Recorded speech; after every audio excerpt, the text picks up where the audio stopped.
Bonjour à toutes et à tous. Alors dans cette vidéo, nous allons parler un petit peu des perspectives économiques et boursières de l'année 2025. On va essayer de faire bref parce que bon, ça pourrait nécessiter des heures de développement. Alors déjà, cette année 2025, c'est l'épicentre de cette décennie, des années 2020, qui est une décennie de rupture. On l'a vu depuis le début de la décennie avec le Covid et avec tout ce qui s'en est suivi, la hausse des taux, la guerre en Ukraine, etc. C'est vraiment une décennie de rupture par rapport à ce qui s'était passé, on va dire, sur les 30 dernières années, depuis la fin de la guerre froide, en gros, et depuis l'éclatement de l'ex-URSS. Donc, décennie de rupture, de démondialisation, ça c'est clair et net, de retour de la guerre, comme on l'avait pas vu depuis longtemps, de hausse des taux d'intérêt, de retour de l'inflation, des phénomènes dont on n'entendait plus parler, puisque pendant 30 ans, c'était exactement l'inverse qui se produisait, nonobstant les différentes crises qui ont ponctué les 30 années en question, y compris la crise de 2008 d'ailleurs. Cette crise de 2008 n'a pas entraîné un début de guerre quelconque. La hausse des taux a été quelque chose de fugace, et après les taux ont rebaissé fortement. Enfin voilà. Non, là, il n'y avait pas eu d'inflation d'ailleurs. Au contraire, c'était plutôt une crise qui s'était accompagnée de déflation. Non, là, on est vraiment, depuis le début de cette décennie 2020, sur une rupture de ce qu'il y a eu pendant les 30 années précédentes. Voilà. Donc 2025 arrive dans l'épicentre quelque part de cette décennie et je ne pense pas que les choses vont changer radicalement, que on va revenir au logiciel, c'est un mot que tout le monde aime bien employer en ce moment, au logiciel qui était celui du monde des années 1990 jusqu'à la fin des années 2010. Bon. Alors, sur le plan économique, évidemment, le gros événement, c'est l'avènement de Trump, donc la présidence de Trump, qui va être effective dans quelques jours maintenant, le 20 janvier très exactement. Donc, on en attend beaucoup de cette présidence. Faut-il en attendre tant ? Écoutez, c'est sûr que au niveau de la guerre en Ukraine, il va y avoir des tentatives de règlement, mais ça ne veut pas dire forcément un règlement, je veux dire, faut arrêter les délires que Trump est l'agent de la Russie ou autre. Trump est le président des États-Unis, il va représenter les États-Unis, il va essayer d'aller sur des voies diplomatiques que les démocrates n'ont pas explorées. Ça, c'est certain. Maintenant, en face, écoutez, il n'est pas seul, c'est pas lui qui va décider, donc on verra bien ce qu'il en sera.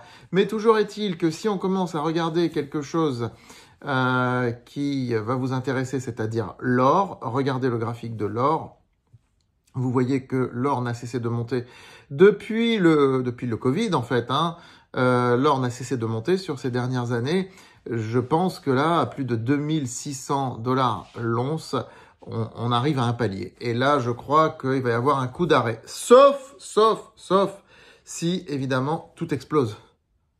Et que vraiment tout explose, tout pète, que Trump n'y arrive pas à faire des négociations, et là l'or pourra monter.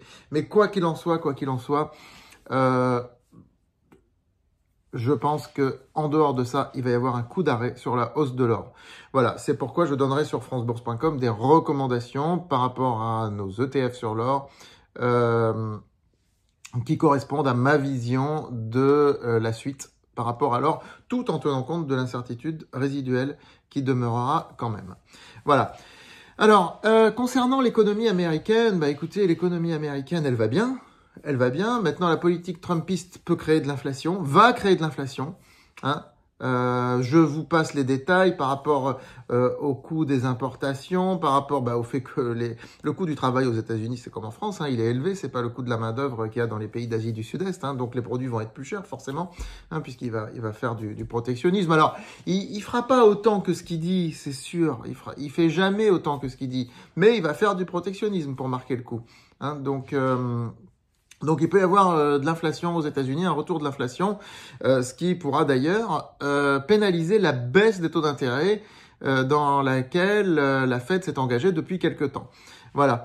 Alors, les indices boursiers américains, écoutez, je crois qu'ils ont largement intégré cette croissance économique américaine. Aujourd'hui, ils sont très, très, très élevés. je ne pense pas qu'on va continuer de monter de 20-30% par an sur les différents indices boursiers.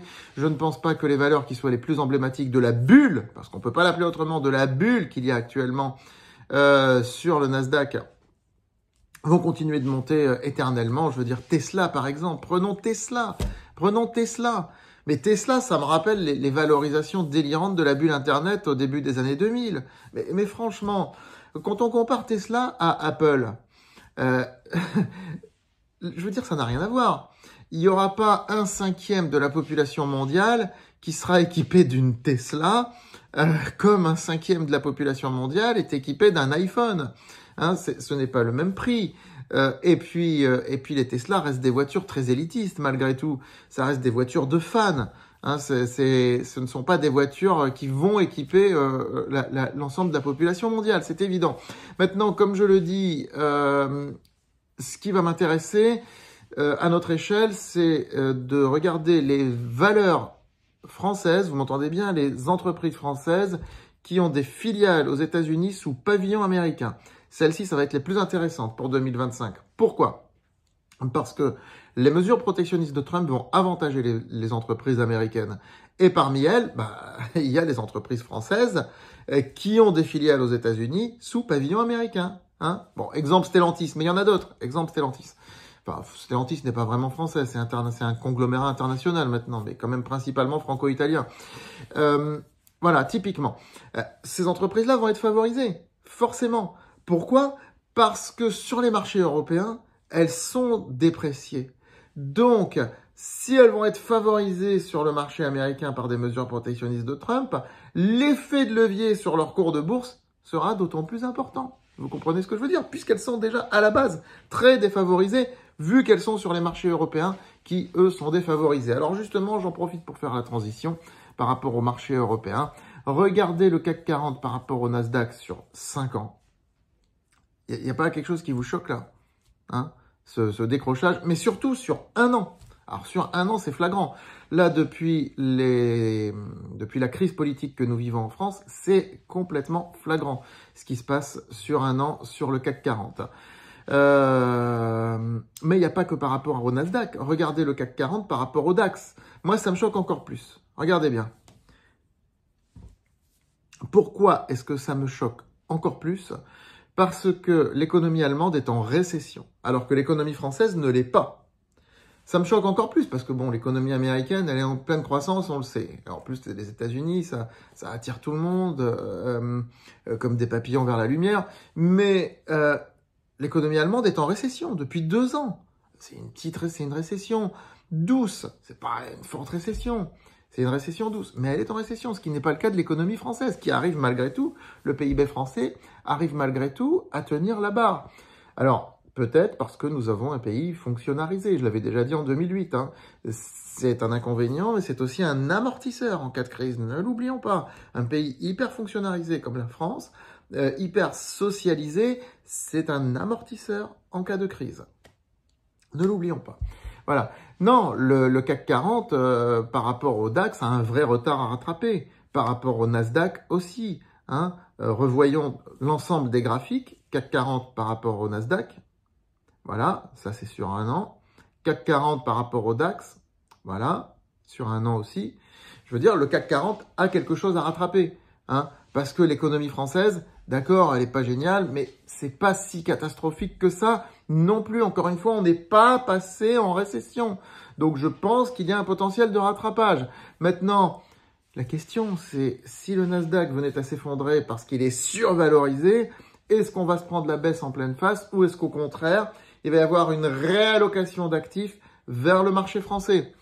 Difficile à dire, parce que les 2 cas se sont produits dans le passé. On ne s'est pas toujours pris la baisse en pleine face. C'est pas vrai. Il y a eu des fois où il y a eu une réallocation d'actifs, où les actifs sont revenus vers l'Europe et que les marchés européens ont monté. Maintenant, c'est sûr que on ne peut pas absorber autant de volume que sur les marchés américains. C'est clair et net.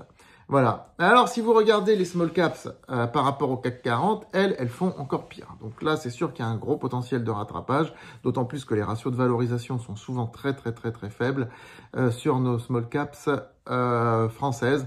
Moi, ça fait des années que je dis qu'à un moment donné, elles vont rebondir. Pour l'instant, le marché m'a donné tort, mais il finira par me donner raison. Hein, c'est long la bourse, hein. Vous savez, parfois c'est long pour avoir raison. Mais quand on fait des bonnes analyses, on finit toujours par avoir raison. L'économie, je veux dire, rattrape toujours le marché. Ça, c'est clair et net.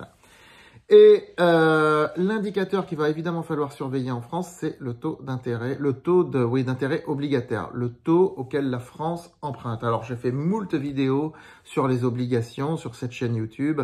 Je vous y renvoie dans cette même rubrique décryptage. Je vous y renvoie à ces vidéos. J'en ai fait plusieurs. Je ne vais pas réexpliquer ici comment fonctionne une obligation, les taux obligataires, etc. Ce qu'il y a, c'est que ça, c'est ce qu'il faut le plus surveiller, c'est le taux d'intérêt obligataire, le taux auquel la France emprunte. C'est ça qui peut plomber les marchés. Si ce taux continue de monter, le CAC ne rebondira pas. Rien ne rebondira.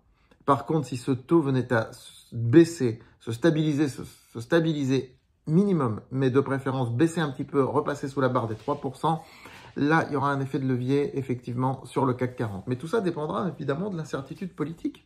Hein. Si le gouvernement Bayrou est un gouvernement qui se stabilise, qui arrive à proposer des choses intéressantes et qui arrive à faire passer un budget, je pense que cette étape du budget sera cruciale, d'ailleurs. En février, mars, cette étape du budget sera cruciale. Si le budget passe, le gouvernement ne chute pas, je crois que là, il y aura un vrai potentiel de rattrapage, vous comprenez ce que je veux dire, sur le marché français, un peu comme ce qu'il y a eu sur le marché américain lorsque Trump est passé.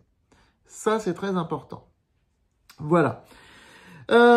Pour terminer, quelques mots sur les crypto-monnaies. Écoutez, moi, je pense que ça peut continuer de monter comme ça peut s'arrêter à tout moment. Je ne fais pas de prédiction sur ces marchés-là. Je vous ai indiqué un ETF. Il vaut mieux détenir des ETF que des cryptos en direct parce que les cryptos en direct... écoutez, je suis désolé, mais c'est virtuel tout ça. On parle beaucoup des gens qui se sont enrichis avec les cryptos, mais combien qui se sont ruinés, combien qui se sont aussi suicidés à cause des cryptos.